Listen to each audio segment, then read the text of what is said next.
അസ്സലാമു അലൈക്കും വറഹ്മത്തുള്ളാഹി വബറകാതുഹു. അള്ളാഹുവിൻ്റെ കാരുണ്യവും അനുഗ്രഹവും കാവലും എപ്പോഴും നമ്മോടൊപ്പം ഉണ്ടാവട്ടെ. കലിമാസ് ചാനൽ നിങ്ങളുടെ കൈകളിലേക്ക് എത്തിക്കുന്ന വീഡിയോകൾ നിങ്ങൾക്ക് ഉപകാരപ്രദമാകുന്നുണ്ടാവും എന്ന് ഞാൻ വിശ്വസിക്കുന്നു. അതോടൊപ്പം ഒരപേക്ഷയുണ്ട്.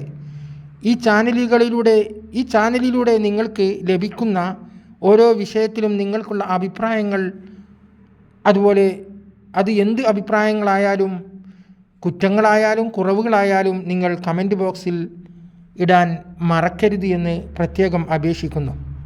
പിഴവുകളുണ്ടായേക്കാം, അല്ലെങ്കിൽ കുറവുകളുണ്ടായേക്കാം. അതെന്തായാലും ഇപ്പോൾ വലിച്ചു നീട്ടി പറയുന്നതിനെക്കുറിച്ച് ചില ആളുകൾക്ക് വളരെ പ്രയാസമാണ്. ചില ആളുകൾക്ക് വേഗം കിട്ടണം എന്നുള്ളൊരാഗ്രഹക്കാരുണ്ട്. ചില ആളുകൾക്ക് ഒരു കാര്യം കൂടെ അറിയുമ്പോൾ അത് വേഗം കിട്ടണം, വേഗം അറിയണം എന്നുള്ളൊരു അത്യാഗ്രഹമുണ്ടാവും. അപ്പോൾ അതുകൊണ്ട് അവരെ കുറ്റം പറയാനാവില്ല. കാരണം അവർക്ക് അത്രയ്ക്ക് പ്രശ്നങ്ങളുണ്ടാവും. അതുകൊണ്ടായിരിക്കും അങ്ങനെ തോന്നുന്നത്. ഏതായാലും ഞാൻ ആദ്യം പറയാം, ശക്തമായ ഒരു നാപ്പരത്തിനുള്ള ചികിത്സയാണ് ഇതിൽ പറയുന്നത്. വളരെ ശക്തിയേറിയ ഒരു നാപ്പരത്തിനുള്ള ചികിത്സയാണ് ഞാൻ ഈ വീഡിയോയിൽ നിങ്ങൾക്ക് സമർപ്പിക്കുന്നത്. ഇനി അതുപോലെ തന്നെ നാപ്പരം എന്ന് പറഞ്ഞാൽ എന്താണ്, സിഹിർ എന്ന് പറഞ്ഞാൽ എന്താണ്, എങ്ങനെയാണ് ഇതുണ്ടാകുന്നത്, എന്താണ് നാപ്പരത്തിൻ്റെ ലക്ഷണം, എന്താണ് സിഹിറിൻ്റെ ലക്ഷണം, ഇതുകളാണ് ഞാൻ ഇപ്പോൾ ഇവിടെ നിങ്ങൾക്ക് മുന്നിൽ സൂചിപ്പിക്കുന്നത് ഇൻഷാ അല്ലാഹ്. അപ്പോൾ നാപ്പരത്തിന് ഉയ്യാൻ വേണ്ടി എന്താണ് എടുക്കേണ്ടത് എന്നാണ് ആദ്യം സൂചിപ്പിക്കുന്നത്. ഒരു മുളക് മതി. അതാ അങ്ങാടി മുളക്, ചുവന്ന മുളക് എന്നൊക്കെ പറയുന്ന ഒരു മുളക് ഒന്ന്. അതുകൊണ്ട് 3 കഷ്ണമാക്കണം. എന്നിട്ട് 3 കല്ലുപ്പും കൂടി അതിൽ ചേർത്ത് 3 കല്ലുപ്പും കൂട്ടിച്ചേർക്കണം. എന്നിട്ടത് 3 പ്രാവശ്യമാണ് ചെയ്യേണ്ടത്. 3 പ്രാവശ്യം ചെയ്യുകയാണ് കേട്ടോ, ഉയ്യല്ല പറഞ്ഞത്, 3 പ്രാവശ്യം ചെയ്യണം. എന്താ പറഞ്ഞത്? ഒരു മുളക് 3 മുറിയാക്കി 3 കല്ല് ഉപ്പും കൂട്ടി 3 പ്രാവശ്യം ചെയ്യുക. ഒന്നാമത്തെ പ്രാവശ്യം ഫാത്തിഹ 7 തവണ ഓതുക, 11 പ്രാവശ്യം ഫലക്ക് ഓതുക, 11 പ്രാവശ്യം സൂറത്തുൻ നാസ് ഓതുക, ഖുൽ അഊദു ബിറബ്ബിന്നാസ്. അപ്പോൾ ഇതിൽ ഇല്ലാത്തത് സൂറത്തുൽ ഇഖ്ലാസാണ് കേട്ടോ, ഇഖ്ലാസത്തിലില്ല. ഈ 3 സൂറത്തുകൾ ഓതി ശേഷം വഖുൽ ജാഅൽ ഹഖ് വസഹഖൽ ബാത്തിലു ഇന്നൽ ബാത്തില കാന സഹൂഖ എന്ന ആയത്തിനെ 11 പ്രാവശ്യം ചൊല്ലണം. എന്നിട്ട് അവ കുട്ടിയെ ആണെങ്കിൽ കുട്ടിയെ, വലിയവരെ ആണെങ്കിൽ വലിയവരെ ഊതണം, അവരുടെ നെറുകിൽ ഊതണം. എന്നിട്ട് ആ ഊതൽ കഴിഞ്ഞാൽ അത് 21 പ്രാവശ്യം ഉയ്യണം. അവരെ ശിരസ് 21 പ്രാവശ്യം ഉയ്യണം. അത് കൊണ്ടുപോയിട്ട് അടുപ്പിലിടണം.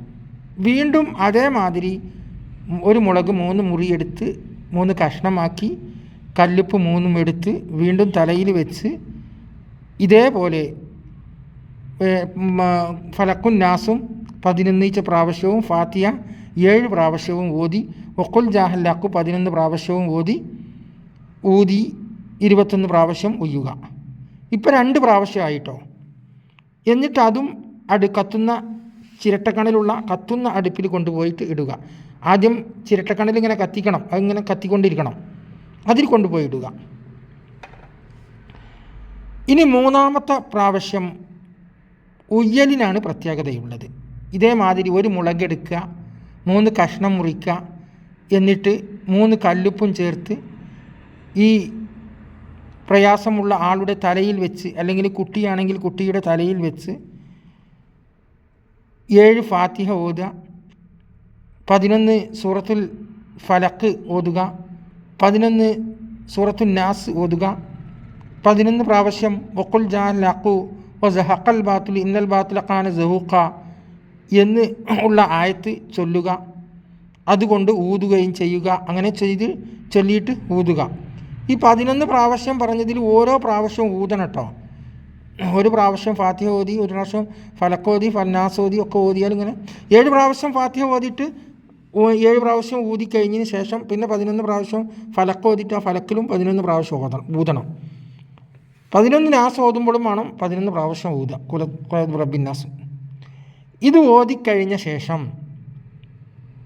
ഇനി 3ാമത്തെ തവണയാണ് കേട്ടോ ഇത്. അപ്പോൾ 3 മുളകാണ് ആവശ്യം വരിക. ആ 3 മുളകിന് 3 മുറിയാക്കണം.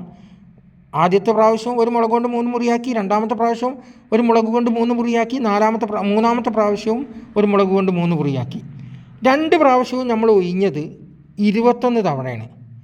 എന്നാൽ ഇനി നമ്മൾ ഉയ്യേണ്ടത് ഈ ഊതൽ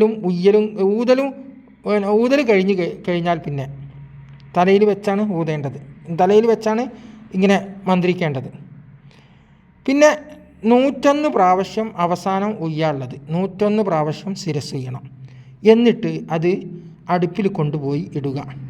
ഇനി ഇതിലേക്ക് ഒരു തിരി കത്തിച്ച് പിടിക്കുന്നത് നല്ലതാണ് എന്നുകൂടി ഉണർത്തുന്നു. ഒരു തിരി കൂടി ഉണ്ടാകുന്നത് നല്ലതാണ്. തിരി ഇല്ല എങ്കിലും കുഴപ്പമൊന്നുമില്ല. തിരി കത്തിക്കുകയാണെങ്കിൽ കുറച്ചൊരു വലിപ്പമുള്ള തിരി വേണ്ടി വരും. ഒന്ന് വെളിച്ചെണ്ണയിൽ മുക്കി, അല്ലെങ്കിൽ നിങ്ങൾ തിരി ഫാത്തിഹ ഈ സൂറത്തുകൾ ഓതി കഴിയുന്നത് വരെ തിരി കത്തിക്കണമെന്നില്ല. ഉയ്യുമ്പോൾ മാത്രം തിരി കത്തിക്കുക, അത് മതി. മറ്റത് കത്തിച്ച് പിടിക്കാൻ വല്ലാത്ത പ്രയാസമുണ്ടാവും. കത്തിച്ച് പിടിക്കുന്നത് നല്ലതൊക്കെ തന്നെയാണ്. ചില ഉയ്യുന്ന ഉസ്താദുമാർ അങ്ങനെ ചെയ്യാറുണ്ട്. അത് നല്ലതായത് കൊണ്ടാണ്, അതിൻ്റെ പൂർണ്ണരൂപമായതുകൊണ്ടാണ്. തിരി ഉയ്യുന്ന സമയത്ത് മാത്രം കത്തിച്ചാൽ മതി. പിന്നെ ആ തിരി ഉയ്യുന്ന സമയത്ത് കത്തിക്കുമ്പോൾ സംസാരിക്കാനൊന്നും പാടില്ല.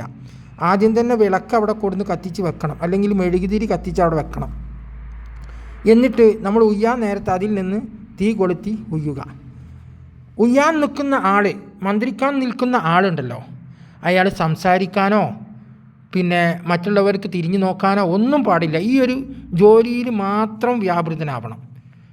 എന്തെങ്കിലും സംസാരിക്കാനുണ്ടെങ്കിൽ, എന്തെങ്കിലും വെള്ളം കുടിക്കാനൊക്കെ ഉണ്ടെങ്കിൽ അതൊക്കെ ആദ്യം കഴിക്കണം. എന്നിട്ട് ഒരു ഒളു ചെയ്തിട്ടാണ് ഇത് ചെയ്യാൻ തുടങ്ങേണ്ടത്. അത് ചെയ്യുന്ന ആൾ ഉസ്താദായാലും വേണ്ടില്ല, ഉപ്പയായാലും വേണ്ടില്ല, പെങ്ങളായാലും വേണ്ടില്ല, ഉമ്മയായാലും വേണ്ടില്ല, ആരായാലും ഒളു ചെയ്തിട്ട് ഈ നിബന്ധനകൾ പാലിച്ചുകൊണ്ടാണ് ചെയ്യേണ്ടത്. അങ്ങനെ ചെയ്താൽ തീർച്ചയായിട്ടും നാപ്പലം ബാത്തിലാകും. സിഹറിന് സമാനമായ നാപ്പലങ്ങൾ ചില ആളുകൾക്കുണ്ടാവാറുണ്ട്. നാപ്പലത്തിൻ്റെ ലക്ഷണം എന്ന് പറഞ്ഞാൽ നമുക്ക് വല്ലാത്ത അലസത. സാധാരണ പണിക്ക് പോയിരുന്ന ഒരാൾ പെട്ടെന്ന് ഒരു ദിവസം പണിക്ക് പോവാതാവുക. സാധാരണ കളിച്ചും ചിരിച്ചും തമാശകൾ പറഞ്ഞും സന്തോഷിച്ചും നടന്നിരുന്ന ഒരാൾ പെട്ടെന്ന് ഉന്മേഷമില്ലാത്തവനാവുകയും കിടന്നുറങ്ങുകയും ചെയ്യുക. പെട്ടെന്നല്ലെങ്കിൽ ചില ആളുകൾ എപ്പോഴും കിടന്നുറങ്ങുന്നുണ്ടല്ലോ, അല്ല ചില കുട്ടികളൊക്കെ ഉറങ്ങിക്കൊണ്ട് തന്നെ, അങ്ങനെയുള്ള കുട്ടികൾക്കും ചെയ്യാം. ചില കുട്ടികളിൽ ഉത്സാഹത്തിനേക്കാൾ കൂടുതൽ വികൃതിയും മറ്റുമൊക്കെ കൂടി വരും. അതും നാപ്പലത്തിൻ്റെ ലക്ഷണം തന്നെയാണ്. അലസത മാത്രമല്ല നാപ്പലത്തിൻ്റെ ലക്ഷണം. ഓപ്പോസിറ്റ് എനർജികൾ ഉണ്ടാകും, അതും നാപ്പലത്തിൻ്റെ ലക്ഷണമാണ്. കാരണം ചില ആളുകൾ പിരാകുമ്പോൾ, ആ കുട്ടി കണ്ടില്ലേ എന്തൊരു സൈലൻ്റാണ്, എന്താ അച്ചടക്കം എന്ന് പറയുമ്പോൾ അത് ചിലപ്പോൾ ഓപ്പോസിറ്റായിട്ട് ഭരിക്കും. അതാണ് നാപ്പലം എന്ന് പറയുന്നത്. നബി സല്ലല്ലാഹു അലൈഹി വസല്ലമ പറഞ്ഞു ഒരു സഹാബിയോട്, അദ്ദേഹം എൻ്റെ മക്കളൊക്കെ നല്ല ഉഷാറാണ്, അവരൊക്കെ പഠിക്കാനും മിടുക്കന്മാരാണ്, എല്ലാ കാര്യത്തിലും നല്ല ശ്രദ്ധയാണ്, നല്ല ബുദ്ധിയുള്ളവരാണ് എന്ന് ആ കുട്ടികളെ കാണിച്ചുകൊണ്ട് പറഞ്ഞു. അത് പറഞ്ഞപ്പോൾ നബി സല്ലല്ലാഹു അലൈഹി വസല്ലമ തടുത്തു. പറയരുത്, കുട്ടികളുടെ മുഖത്ത് നോക്കി സ്വന്തം കുട്ടികളായാലും ഇങ്ങനെ പുകഴ്ത്തി പറയാൻ പാടില്ല. അങ്ങനെ ചെയ്യരുത്, അങ്ങനെ ചെയ്യരുത്. മറ്റൊരാളുടെ അഭാവത്തിൽ മറ്റൊരാളെക്കുറിച്ച് നല്ലത് പറയാം എന്നല്ലാതെ സ്വന്തം മക്കളെക്കുറിച്ച് ഇങ്ങനെ പുകഴ്ത്തി പറഞ്ഞാൽ സ്വന്തം ബാപ്പ പറഞ്ഞാലും ചിലപ്പോൾ തട്ടും, നാപ്പലമായി ഭരിക്കും, അത് ഓപ്പോസിറ്റായി ഭരിക്കും. അതുകൊണ്ട് അങ്ങനെ പറയാൻ പാടില്ല. ഉണ്ടല്ലോ, എത്ര വലിയ പണ്ഡിതനായാലും ഞാൻ അറിവുള്ളവനാണെന്ന് നടിക്കരുത്, അത് അഹങ്കാരമായിട്ടാണ് അല്ലാഹു തആല എഴുതുക എന്നാണല്ലോ നമ്മൾ പഠിച്ചിട്ടുള്ളത്. അതുപോലെയാണത് ആ സംഭവം. അപ്പം അതുകൊണ്ട് നാപ്പലം ഏൽക്കാത്ത ഒരു മനുഷ്യനുമില്ല. ഏത് മനുഷ്യനക്കും നാപ്പലം ഏൽക്കും. അപ്പോൾ നിങ്ങൾ വിചാരിക്കും ചികിത്സയ്ക്കിരിക്കണ ഉസ്താദുമാർക്ക് ഏൽക്കൂലയിക്കാറാണ്. എല്ലാവർക്കും ഏൽക്കും. ഉസ്താദുമാരും ചികിത്സയ്ക്കിരിക്കണ നല്ലൊരു ശതമാനം ഉസ്താദുമാരും 7 ദിവസം കൂടുമ്പോൾ നാപ്പരത്തിനൊയ്യുകയും മുട്ടടക്കുകയും ഒക്കെ ചെയ്യാറുണ്ട്. അത് സാധാരണ പതിവാണ്. അങ്ങനെ ചെയ്യാത്തവർക്ക് അവരുടെ കാര്യത്തിൽ ഉള്ള ആളുകളുടെ വരവും കാര്യങ്ങളൊക്കെ കുറയും, അവരുടെ കാര്യങ്ങളൊക്കെ അമാന്തിച്ച് പോകും. അപ്പോൾ അവർ താനെ ചെയ്യും. ഏതായാലും ഈ അറിവിനെ നിങ്ങൾ ഫലപ്രദമാക്കുമെന്ന് ഞാൻ പ്രതീക്ഷിക്കുന്നു. ഇനി ശക്തമായ അത്രയും ബുദ്ധിമുട്ട് ഉണ്ടെങ്കിൽ മാത്രം ഇങ്ങനെയൊക്കെ ചെയ്താൽ മതി. അല്ലെങ്കിൽ ഇത് നേരത്തെ പറഞ്ഞത് പ്രാവശ്യം ഒറ്റ പ്രാവശ്യം അങ്ങോട്ട് ചെയ്തിട്ട് 101 പ്രാവശ്യം ഉഴിഞ്ഞാലും മതി. ചെറുതൊക്കെ ഒഴിവാകും, ചിലതൊക്കെ ഒഴിവാകും. സിഹ്ർ പോലെ നിങ്ങൾക്ക് തോന്നുന്നത് മാത്രമാണ് ഈ പറഞ്ഞത് ഇത്രയും കണിശമായിട്ട് കറക്റ്റായിട്ട് ചെയ്യേണ്ടത്. ആദ്യത്തെ പ്രാവശ്യം ഒരു മുളകെടുത്ത് 3 മുറി മുറിച്ച് 11 സൂറത്തുൽ ഇഖ്ലാസും 11 നാസും അതുപോലെ വക്കുൽ ജാലക്കും ഓതി ഉയ്യുക. രണ്ടാമത്തെ പ്രാവശ്യവും അതുപോലെ ഉയ്യുക, മന്ത്രിച്ച് ഉയ്യുക. മൂന്നാമത്തെ പ്രാവശ്യം, ആദ്യത്തെ 2 പ്രാവശ്യവും 21 പ്രാവശ്യം ഉയ്യുക. മൂന്നാമത്തെ പ്രാവശ്യം 101 പ്രാവശ്യം ഉയ്യുക. ഇനി നാപ്പരം എങ്ങനെയാണ് ഉണ്ടാകുന്നത് എന്ന ചോദ്യം നിങ്ങൾ കൊണ്ടുവരരുത്. അത് നോട്ടത്തിൽ നിന്നാണ് ഉണ്ടാകുന്നത്. അങ്ങനെ നോക്കിയാൽ ഉണ്ടാകുമോ എന്ന് ചില യുക്തിവാദികൾ ചോദിക്കും. പക്ഷെ അവരോട് നമുക്ക് ചോദിക്കാനുള്ളത്, കണ്ണുകൊണ്ടാണ് മസ്മരീസവും ഇന്ദ്രജാലവും ഒക്കെ മനുഷ്യൻ നടത്തുന്നത്. അത് കണ്ണുകൊണ്ടാണല്ലോ, കണ്ണുകൊണ്ട് നോക്കിക്കൊണ്ടാണ്. അപ്പോൾ അതുകൊണ്ട് മനസ്സിലാക്കുക, മനുഷ്യനിൽ ഒരുപാട് അത്ഭുതങ്ങൾ സമ്മേളിച്ച ഒരു സൃഷ്ടിയാണ് മനുഷ്യൻ. അല്ലാഹു തആല മനുഷ്യനെ സൃഷ്ടിച്ച് ഇറക്കിയത് വെറും ഭോജനത്തിനും ഭോഗത്തിനും വേണ്ടി മാത്രമല്ല എന്ന് നമ്മൾ മനസ്സിലാക്കുക. എല്ലാം അറിയുന്ന ഒരു സൃഷ്ടിയെ അല്ലാഹു തആല ഭൂമിയിലേക്ക് അയച്ചിട്ടുണ്ടെങ്കിൽ അത് മനുഷ്യൻ മാത്രമാണ്. എല്ലാം അറിയുന്ന, എല്ലാത്തിനും കഴിയുന്ന ഒരു സൃഷ്ടിയെ ഭൂമിയിലേക്ക് അല്ലാഹു തആല നിയോഗിച്ചിട്ടുണ്ടെങ്കിൽ അത് മനുഷ്യനെ മാത്രമാണ്. ഞാനാണ് ദൈവം എന്ന് പറയാൻ ഒരു സൃഷ്ടി മുതിർന്നിട്ടുണ്ടെങ്കിൽ അതും മനുഷ്യൻ തന്നെയാണ്. സ്വയം ദൈവമായത് അതും മനുഷ്യനാണ്. അപ്പോൾ മനുഷ്യനാണ് ഏറ്റവും വലിയ ശക്തിയുള്ളവൻ. അല്ലാഹു അങ്ങനെയാണ് മനുഷ്യൻ്റെ സൃഷ്ടിപ്പ്, ബഹുമാനിച്ചുകൊണ്ട് തന്നെയാണ് മനുഷ്യനെ സൃഷ്ടിച്ചിട്ടുള്ളത്. ഇൻഷാ അല്ലാഹ് അടുത്ത എപ്പിസോഡിൽ കാണാമെന്ന് പറഞ്ഞുകൊണ്ട്, ഷെയർ ചെയ്യാൻ ആവശ്യപ്പെട്ടുകൊണ്ടും ഞാൻ ഇവിടെ സമാഹരിക്കുന്നു. അസ്സലാമു അലൈക്കും വറഹ്മത്തുള്ളാഹി വബറകാതുഹു.